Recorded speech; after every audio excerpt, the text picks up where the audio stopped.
안녕하십니까? 네. 예. 우리 성도님들 중에서 코로나 걸렸다는 그런 분이 아직은 없으니까 참 하나님께 감사하지. 뭐 걸려도 감사하지만 안 걸려도 감사하고 그렇죠. 우리 다시 한번 구호를 한번 복창하겠습니다. 세상이 아무리 분열해도 하나님은 여전히 살아계십니다. 하나님은 살아계십니다. 하나님은 살아계십니다. 참 우리가 일상적으로 하는 고백이지만 정말 살아계신 하나님이 있다는 것과 그분을 우리가 감히 아버지라고 부를 수 있다는 것은 너무나 큰 축복이다 그런 생각을 해봅니다. 오늘은 이 계속해서 창세기 말씀을 좀 살펴보려고 하는데요. 창세기 3장까지 신라곤에 대한 얘기를 지난주까지 했습니다. 그리고 오늘은 그 신라곤의 일종의 거기서 파생된 이제 그때부터 시작되는 본격적인 어쩌면 신라곤의 모습을 우리가 한번 볼 필요가 있는 것 같습니다.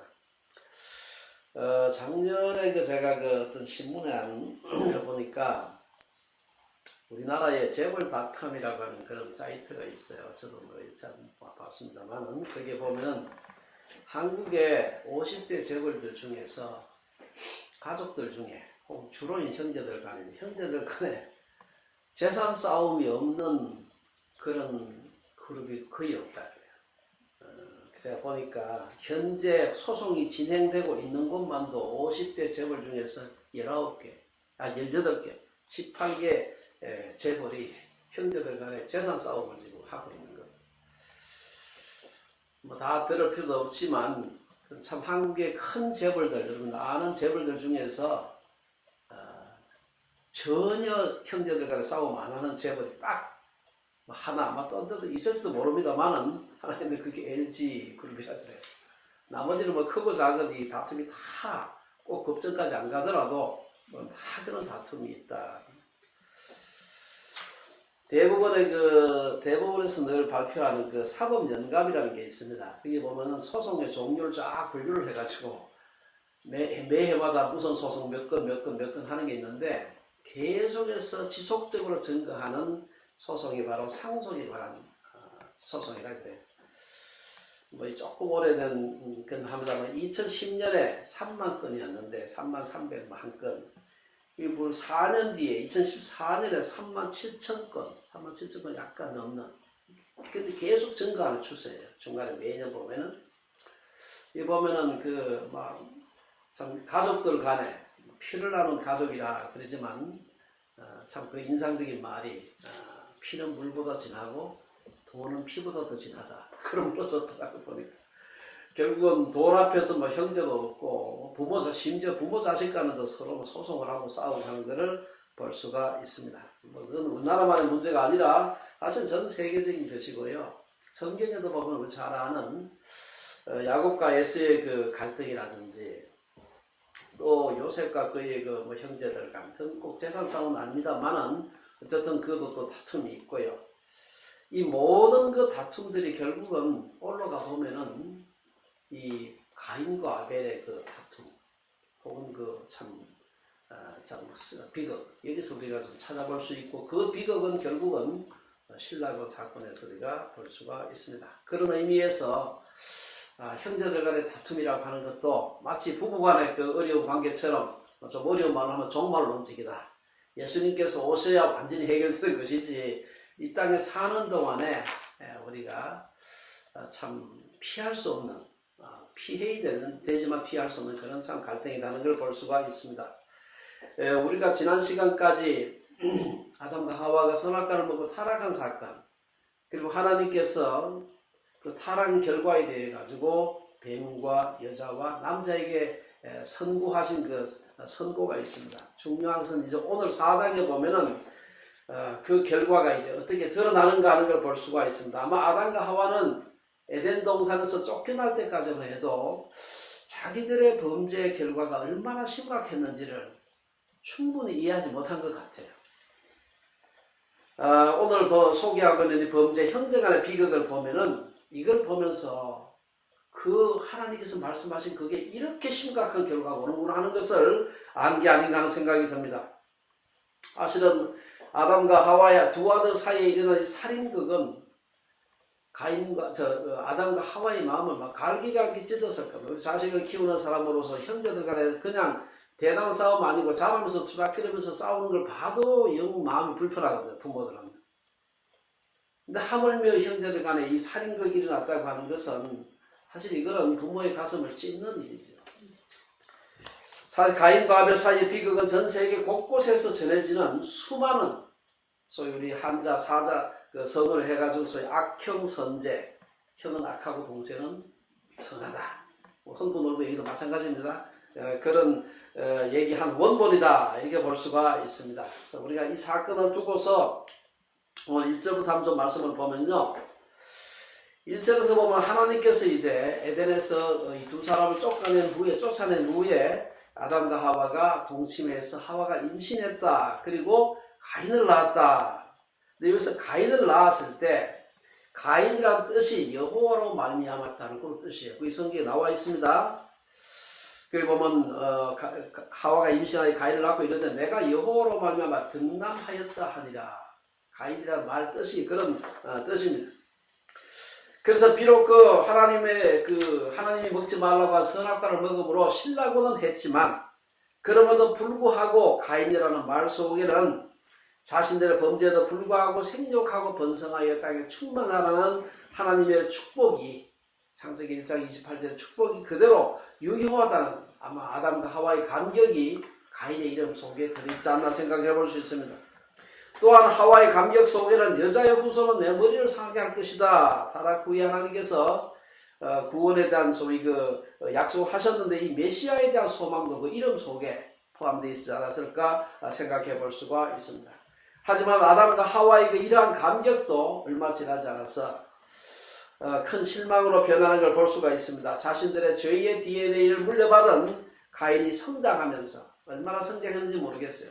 그러나 성장해 가면서 어릴 때는 잘 몰랐는데 조금 커가면서 보니까 그 속에서 드러나는 이 죄성을 보면서 자신들의 범죄의 결과가 얼마나 무섭고 깊은지를 다시 한번 절감하게 됩니다. 아담과 하와의 절망과 좌절감은 그 다음 아벨의 이름을 짓는 데서 나타나게 되는데요. 이건 성경에 있는 말은 아닙니다만 제가 이 성경을 많이 묵상하면서 가인의 이름을 갖다가 여호와로 말미암아 내가 이 아들을 얻었다. 이게 얼마나 좋은 뜻이에요. 그런데 아벨이라는 이름의 뜻은요, 허무라는 뜻이에요.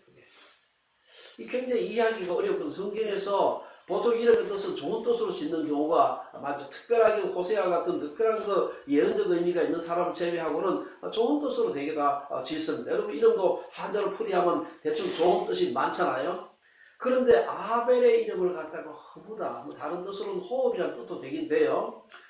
허무라는 이름을 지었어요. 제 생각에는 아마 가만히 생각해 보니까 아담과 가인과 아벨의 소위 터울이 조금 지지 않았을까. 가인이 아주 어렸을 때하고 그게 잘 안 드러날 테니까 자라면서 하면 5살, 10살 차이가 났을지도 모르죠. 그런 걸 보면서 아마 그렇게 기대했는데 하는 그 실망스러움이 아벨에게 나타나지 않았을까 그런 생각을 해봤습니다. 어쨌든 이런 추방을 당하고 가인을 낳고 아벨을 낳고 이러한 것을 통해서 생명을 주시는 분은 하나님이시구나 이런 기쁨도 있었지만 또 한편으로는 아마 그런 실망도 있었지 않았을까. 기본적으로 성경은 우리가 자식을 낳는 것은 축복이다. 그래서 하나님의 창조의 명령 중에도 들어가죠. 그래서 시편 127편에 보면 내가 보면 자식들은 여호와의 기업이요 태의 열매는 그의 상급이다. 이게 기본적인 구약의 사상입니다. 저는 우리 주빌리 챔플이 생산 연령에 있는 젊은 부부들이 많아서 새로 태어난 아이들이 늘 있는 걸 참 감사하게 생각을 하는데요. 사실 우리는 아이가 어떻게 해서 임신되고 뱃속에서 자라고 기한이 차면 아이들이 출산되는지를 알 수 있습니다만은 저는 정말 참 저희도 아이를 낳고 했지만 그게 너무나 그 과정이 신비해요. 우리가 그 수정 과정 모든 걸 다 생물학적으로 다 알아야 아기를 낳을 수 있다면 이 세상에 아기 낳을 사람 몇 사람 안 될 겁니다 아마. 근데 하나님께서 그 모든 과정을 지키시고 아이가 태어나게 하신다. 저는 창조론을 공부를 오랫동안 하면서 도대체 생명이 무엇일까 그 생각을 누구보다도 많이 생각해 봅니다. 유물론자들처럼 물질의 현상일까? 아닌 것 같아요. 그건 뭐 전혀 아닌 것 같아요. 정말 우리가 그런 인간의 그 생명의 탄생과 자라는 것을 보면서 생명이 무엇인지 우리가 정말 하나님께서 만드셨다고 하는 것 외에는 우리가 다른 것으로 설명할 수가 없구나. 현대과학이 눈부시게 발전했다고 하지만 과학자들은 아직도 생명이 무엇인지 정확하게 알 수가 없습니다.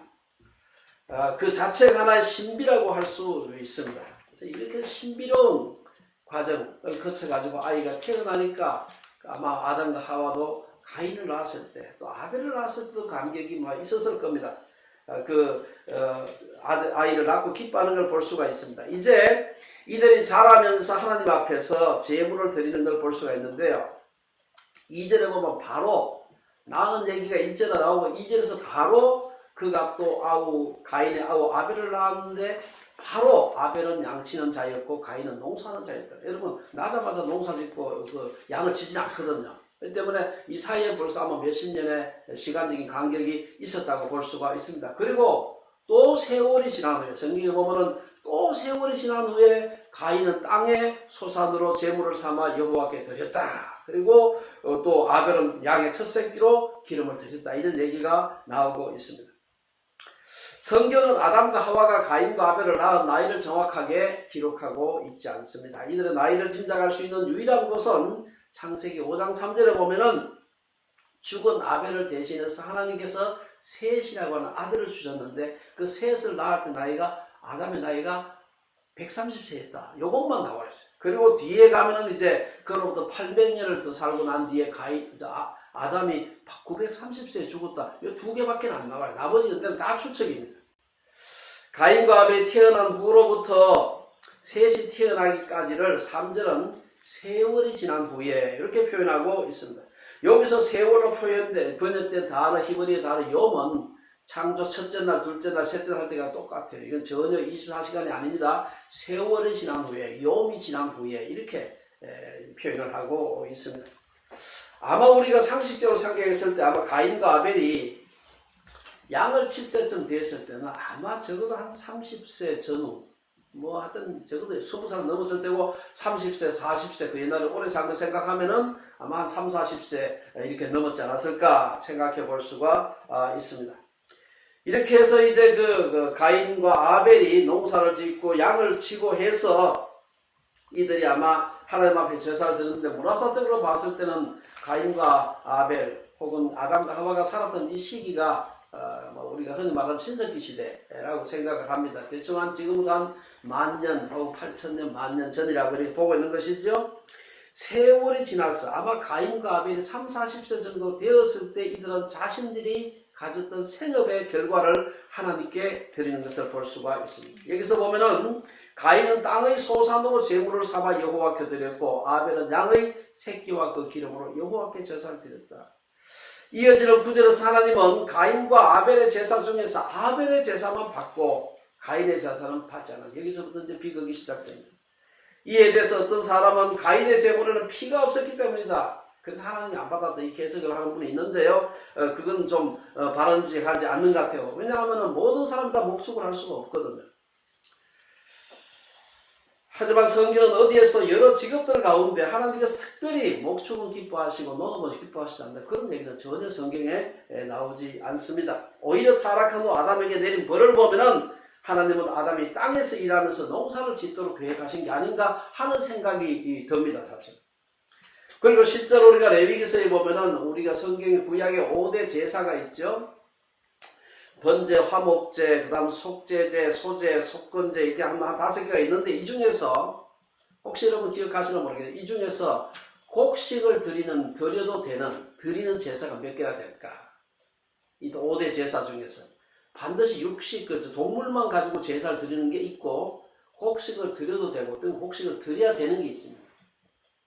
제가 자세히 찾아보니까 5대 제사 중에서 곡식을 드려도 되는 제사가 3개나 되더라고요. 예, 3개. 그리고 곡식만 드려야 되는 제사는 소제입니다. 반드시 그 동물을 잡아서 그 제사를 드려야 되는 것은 번제와 화목제밖에 없습니다. 나머지 제사, 속제제, 속건제 이런 것들은 가난한 사람들은 그냥 동물로 제사를 드려야 되는데 가난해서 동물을 드릴 형편이 안 되면은 뭐 곡식 가루를 가져와 드려도 된다 이렇게 돼 있어요. 그래서 꼭 곡식을 드렸기 때문에 하나님께서 안 받았다 이거는 좀 바람직하지 않다. 그래서 우리가 이러한 것을 통해서 하나님께 하나님을 기쁘시게 하는 제사는 특별한 직업적인 구분이 없다. 신약에서 보면 사도 바울은 무슨 일을 하든지 마음을 다하여 죽게 하듯 하고 사람에게 하듯 하지 말라. 사람들이 지금 더더구나 지금은 훨씬 더 직업이 다양합니다. 그래서 어떤 사람은 사업을 통해서, 어떤 사람은 뭐 공무원 하면서, 어떤 사람은 교수 하면서도 뭐 여러 다양한, 어떤 사람은 전업주부 하면서 하나님을 기쁘시게 하면서 살아가는 것이죠. 오늘날 많은 사람들이 수입이 많고 사회적 존경을 받으면 좀 더 편한 직업을 선호합니다만은, 그러나 하나님 앞에서는 어떤 직업이라도 죽게 하듯 하면은 하나님께서 기쁘게 받으신다. 마찬가지로 목회나 선교가 더 거룩하고 목사나 주부가 덜 거룩하다고 할 수가 없다는 것입니다. 하나님이 허락하신 모든 직업이 거룩하지만 모든 사람들이 하나님을 기쁘시게 하는 것은 아닙니다. 그 직업의 종류 때문에 그런 것이 아니라 오늘 우리가 살펴보고 하는 말씀이 바로 이 말씀인데요. 왜 하나님께서 어떤 제사는 받고 어떤 제사는 받지 않으실까? 오늘 제가 설교 제목을 하나님이 기뻐하시는 받으시는 제사라고 했지만 받지 않으시는 제사를 살펴보게 되면은 하나님이 받으시는 제사가 어떤 제사인지 하는 것을 생각해 볼 수가 있습니다. 4절에서 7절까지 마지막 절까지 보면은 하나님께서 어떤 제물을 받지 않으시는가 하는 것을 좀 볼 필요가 있습니다. 아까 우리가 말씀드린 대로 일단은 육식이 아니라 피가 없어서 받지 않다, 그거는 바른 해석은 아닌 것 같아요. 오늘 보면은 몇 가지 중요한 것을 오늘 본문에 짧은 본문입니다만 좀 나누어서 좀 생각을 해보면은, 첫째 우리가 한 3절에서 4절에 보면은 정성이 담기지 않은 제사, 뭐 이렇게 정성이 담기지 않았던 말 본문에 있느냐 생각해 볼 수 있지만 3절에 보면은 가인은 땅의 소산으로 제물을 삼아 제사를 드렸고 4절에서 아벨은 자기도 양의 첫 새끼와 그 기름으로 제사를 드렸다. 여기 말이 상당히 짧은 말인데도 가인은 땅의 소산으로, 일부러 원문은 찾아보니까 꼭 되어 있어요. 그래서 땅의 소산으로 제물을 삼았다. 그리고 아벨은 양의 첫 새끼, firstborn을 드렸다. 이 작은 말입니다만 우리가 참 첫 새끼다 혹은 첫 수확이다 하면 그건 정말 누구에게 드리지 않고 하나님 앞에 먼저 드린다고 하는 그 정성이 그 속에 들어있는데, 공부를 드릴 때 농사의 결과를 드리는 그런 말이 없어요. 어쩌면 이것이 큰 문제가 아닐 수도 있지만 성경 기자가 성경을 기록할 때 단어 한 단어도 허투루 쓰지 않습니다. 아주 생각을 많이 해가지고 심지어 운율도 맞추고 배치도 맞추고 심지어 전체 글자 수까지 맞춰가지고 성경을 기록합니다. 그래서 첫 새끼를 드렸는데 그냥 가인은 농사를 지은 것을 갖다 드렸다. 여기서 우리가 볼 수 있는 그런 좀 뉘앙스가 있지 않을까. 아벨은 정성을 다한 자신의 소유 중에서 초태생 가장 귀한 것을 드렸지만 가인은 그렇지 않았다는 것입니다. 구약의 제사에 해당하는 신약의 예배에 대해서 예수님은 예배자의 두 가지 중요한 자세를 요약해서 요한복음 4장에서 이렇게 말합니다. 하나님은 영이시니 예배하는 자가 영과 진리로 예배하라. 예수님은 또한 율법의 첫째 계명으로 내 마음을 다하고 목숨을 다하고 뜻을 다하고 힘을 다하여 주 너의 하나님을 사랑하라. 우리가 하나님을 섬길 때 우리의 모든 것을 다 바쳐서 최선의 것을, 가장 좋은 것을 하나님께 드리라.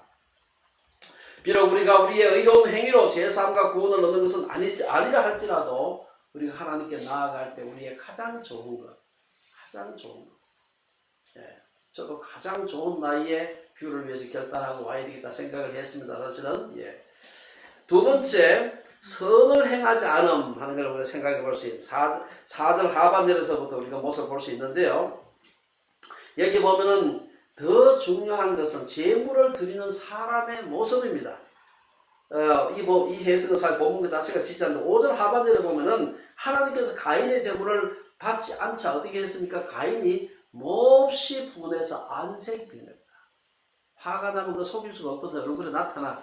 가끔 철판을 깐 사람이 있긴 하지만 보통 사람들은 얼굴에 나타납니다. 이게 화가 잔뜩 났는데 아주 그냥 양파같이 아주 성자 같은 얼굴은 그건 할 수가 없어요. 그거는. 그래서 포커페이스가 있긴 있습니다. 보통 사람은 그렇죠. 내 보면은 안색이 변하니 무슨 얘기입니까? 몹시 성난 표정을 말하는 것입니다. 마음에 품은 생각은 그 사람의 표정을 통해서 드러날 수가 있는 사람만 그런 게 아니에요. 짐승도 개 같은 거 화가 확 났을 때 화내는 개하고요. 아주 그냥 화 안 내고 기분 좋은 그막 친하고 싶어가지고 달려오는 그 개하고 전혀 그 모습이 다르죠. 하나님이 자기 제사를 받지 않으신 것에 대한 가인의 분노는 그의 표정을 통해서 그대로 나타납니다. 가인이 분노하며 안색이 변한 것에 대해서 하나님은 7절에서 뭐라고 얘기합니까? 네가 선을 행하면 어찌 낯을 들지 못하겠느냐? 선을 행하면 죄가 문에 엎드려 있느니라. 죄가 너를 원하나 너는 죄를 다스릴지니라. 유명한 말씀이죠. 내가 선을 행하면 어찌 낯을 들지 못하겠느냐라는 말은 내가 선을 행하면 내가 왜 제사를 안 받았겠느냐 이 말도 뒤집어서 생각해 볼 수가 있는 것입니다. 낯을 들지 못하겠느냐 요만 사실 해석이 상당히 어렵습니다. 원래 그 원문에는 낯이라는 말이 없어요. 그래서 이걸 적당하게 한번 의역을 해서 낯을 붙인 것 같아요. 어쨌든 대부분의 그 사람들은 이 구절을 할 때 낯이라는 말을 넣어서 성경학자들이 이렇게 번역합니다. 그래서 우리가 죄가 문에 엎드려 있다. 이게 이제 죄를 의미하는 그 히브리어의 첫 번 용도가 여기서 나옵니다. 죄가 엎드려 있다. 원래 이 뜻은 관역을 빗나가다 혹은 길을 벗어나다 뭐 그런 뜻입니다. 거기서 유래한 그런 말입니다. 그래서 이게 보면은 죄가 문에 엎드려 있다. 이 말은 마치 죄가 문에서 사람을 갖다 공격하기 위해서 야수가 나오기만 해봐라 잡아먹어야 되지 하고 문에서 매복하고 기다리고 있는 그 모습을 보여주고 있습니다. 선을 행하지 아니하면 죄가 문에 엎드려 있다는 말씀은 우리에게 적극적으로 선을 행해야 할 필요가 있음을 얘기하고 있습니다. 악을 행하지 않더라도 선을 행하지 않으면 언제 죄의 공격을 받을지 모른다 하는 것을 의미하는 것입니다. 죄는 언제라도 우리를 자기 마음대로 지배하기를 원하는데 이를 가리켜서 예수님은 요한복음 8장에서 죄를 범하는 자마다 죄의 종이다. 그래서 우리가 죄를 과소평가하면 안 되는 것입니다. 죄를 무시해서는 안 돼요. 우리는 무시할지 모르지만 죄가 우리를 무시하지 않는 것입니다. 선을 행함으로 죄가 틈타지 못하게 해야 되지 우리가 아무런 선을 행하지 않게 되면 죄가 우리를 공격할 수 있다. 적극적으로 죄를 다스리는 것이 필요하다는 것입니다. 본문에서 선을 행하지 않으면 죄가 덮치기 위해서 잠복해서 기다리고 있다. 이렇게 표현했지만 사도 요한은 구체적으로 가인의 행위는 악했고 아벨의 행위는 의롭다고 말합니다. 여러분 그 요한일서 3장에 보면은 사도 요한이 가인같이 하지 말라. 그는 악한 자에게 속하여 그 아우를 죽였으니 어떤 이유로 죽였느냐? 자기의 행위는 악하고 그의 아우의 행위는 의로움이라. 선을 행하지 않는 것이나 악을 행하는 것이나 크게 차이가 없다는 것입니다. 사도 야고보 역시 그러므로 사람이 선을 행할 줄 알고도 행하지 아니하면 죄다, 죄니라 그렇게 얘기하고 있습니다. 선을 행하지 않는 가인의 이 모습은 이 문제는 본문에 이어지는 9절에서 그대로 볼 수가 있습니다. 하나님께서는 아벨을 죽인 가인에게 내 아우 아벨이 어디 있느냐 물었을 때 가인이 뭐라고 얘기합니까? 내가 알지 못합니다. 내가 내 아우를 지키는 자니까 하고 요새 말로 말하면 오리발을 내미는 걸 볼 수가 있습니다. 본문이 문자로만 기록되어서 뉘앙스가 나타나지 않습니다. 내 아우가 어디 있느냐 하나님께서 물었을 때는 참 안타깝고 참 답답한 마음으로 이 물을 묻지 않으셨을까요? 근데 여기에 대해서 대답한 그 가인의 모습을 보면 매우 제 생각에는 무례하고 투명한 거칠고 이런 말로 대답하지 않았을까? 자기의 그 제사를 받지 않는 데 분노 때문에 자기 동생을 죽이고도 하나님께서 물었을 때 내가 뭐 지키는 자입니까? 라고 그냥 아주 그냥 퉁명스럽게 그렇게 얘기하는 것을 볼 수가 있습니다. 9절에서 가인이 사용하는 거친 말을 보면은 가인의 태도가 하나님이 그의 제물을 받지 않으신 아주 중요한 이유가 됨을 알 수가 있습니다. 그의 대답을 보면은 그가 선을 행하지 않는 자임을 짐작할 수 있고 하나님은 선을 행하지 않는 자의 제물은 받지 않으십니다. 저는 오늘날 의견은 오늘 그대로 우리 교회나 우리 교계에 그대로 우리 개인에게 적용이 되는 말입니다. 온갖 나쁜 짓 다 하고 와서 하나님 앞에 뭐 예배만 잘 드리면 된다. 헌금은 부지런히 하면 된다. 이 말이 안 되는 거죠. 우리의 삶이 하나님 앞에서 제사가 안 되는데 사람이 하는 말로 우리가 하나님 앞에서 전혀 받으실 만하지가 않는데 그가 뭐 갖다 헌금 낸다 뭐 어디 가서 뭐 한다 이거는 전혀 하나님께서 받지 않으신다. 하나님께 드리는 제사보다 제물보다 제물을 드리는 자의 신앙과 삶의 모습이 더 중요하다는 것은 여기만 나타난 얘기가 아니고 성경 전체가 우리에게 보여주는 그런 말씀입니다. 한대로 하나님은 약자들을 돌보지 않으면서 뻔질나게 하나님께 제사만 드리는 이스라엘 백성들에게 뭐라고 얘기합니까? 이사야서 1장에 보면은 너희의 무수한 제물이 내게 무엇이 유익하냐? 나는 순양과 번제와 살찐 짐승의 기름에 배불렀고 나는 수송아지나 어린 양이나 순염소의 피를 기뻐하지 아니하노라. 그리고 이스라엘 백성들에게 말하기를 계속해서 너희는 스스로 씻으며 스스로 깨끗하게 하여 내 목전에서 너희 악한 행실을 버리며 행악을 그치고 선행을 배우며 정의를 구하며 학대받는 자를 도와주며 고아를 위하여 신원하며 과부를 위하여 변호하라. 그리고 와서 제사도 드리고 하나님께 뭘 내라는 거예요. 이를 요약해서 사도 바울은 뭐라고 합니까? 로마서 12장 1절로 잘 아는 말씀인데 형제들아 내가 하나님의 모든 자비하심으로 너희를 권하노니 너희 몸을 하나님이 기뻐하시는 거룩한 산 제사로 너무 잘 아는 말씀입니다. 하나님께 드릴 만한 그런 거룩한 산 제사 짐승 죽여서 죽이는 제사가 아니라 너희 몸을 산 제사로 드리라. 우리의 존재 전체가 하나님 앞에 거룩한 산 제물이 될 때 우리의 헌금도 의미가 있고 우리 하는 모든 우리가 주를 위해 산다고 하는 그 노력들이 의미가 있는 것이다. 세 번째 우리가 마지막 생각해 볼 수 있는 것은요. 이건 오늘 본문에 나와 있는 말씀은 아니지만 신약에서 오늘의 이 사건을 해석한 부분이 있습니다. 바로 우리가 잘 아는 히브리서 11장 거기 보면은 믿음으로 드리지 않았다는 것입니다. 오늘 창세기 본문을 언급하고 있지 않지만 히브리서 기자는 오늘 읽은 본문을 해석하면서 하나님이 아벨의 제사를 받으신 것은 피가 있어서가 아니라 믿음으로 드렸기 때문이다. 오늘 우리가 11장 4절 히브리서 11장 4절을 보면은 믿음으로 아벨은 가인보다 더 나은 제사를 하나님께 드림으로 의로운 자라 하시는 증거를 얻었으니 하나님이 그 예물에 대하여 증언 하심이라. 그가 죽었으나 그 믿음으로서 지금도 말하느니라. 히브리서 말씀은 하나님이 가인의 제물을 받지 않으시고 아벨의 제물만 받으신 분명한 이유가 예물 그 자체에 있지 않다. 가인은 믿음으로 제물을 드리지 않았지만 아벨은 믿음으로 제사를 드렸기 때문이라고 분명하게 말하고 있습니다. 결론적으로 몇 가지 말씀드리고 마치겠습니다. 오늘 우리는 가인과 아벨이 드린 제사를 살펴보았습니다. 아벨은 부모로부터 선악과를 먹었던 일, 그리고 무화과 나무 잎으로 이렇게 좀 가렸던 일, 또 하나님이 짐승의 피를 흘려 만든 가죽옷을 입혀주셨던 일, 에덴에서 쫓겨난 일, 그 얘기를 다 들었을 겁니다. 우리 부모가 자기 살아온 얘기 부모 자식들한테 늘 얘기하지 않습니까? 그런 여자의 후손 중에서 에덴에서 범한 모든 죄과를 담당하실 메시아가 오실 거라는 예언도 오늘 우리가 알고 있는 것처럼 분명하지는 않지만 적어도 그 얘기를 아마 들었을 겁니다. 그래서 저는 자기가 기르던 양떼 중에서 가장 살찌고 기름진 양의 첫 새끼와 그 기름으로 하나님께 정성을 다해 드렸습니다. 하지만 가인은 그렇지 않았습니다. 그는 농사를 지은 곡식으로 하나님께 제사를 드렸지만 아마 처음 익은 곡식이라 말이 없어요. 오늘 본문에 보면은 있었으면 아마 그걸 표시했을지 몰라요. 굉장히 첫 하는 말은 굉장히 중요하게 초태생, 장자, 이 굉장히 성경에서 중요한 의미로 얘기를 하기 때문에 그래서 이것은 우리가 가인의 제사는 구속에 대한 믿음의 표시가 아니었다 이렇게 생각할 수 있습니다. 아벨의 제사에서 가장 중요한 요소를 믿음이라고 한 것을 보면 하나님이 가인의 제사를 받지 않으신 것은 그의 제물에 기름이 없었다가 아니고 믿음이 없었다. 가인은 하나님이 자신의 제물을 받지 않으시자 안색이 변했다 그랬습니다. 그는 왜 하나님께서 자신의 제사를 받지 않았을까? 반성하기보다는 분노했습니다. 불만과 분노, 아벨에 대한 시기심, 증오 이런 게 있었어요.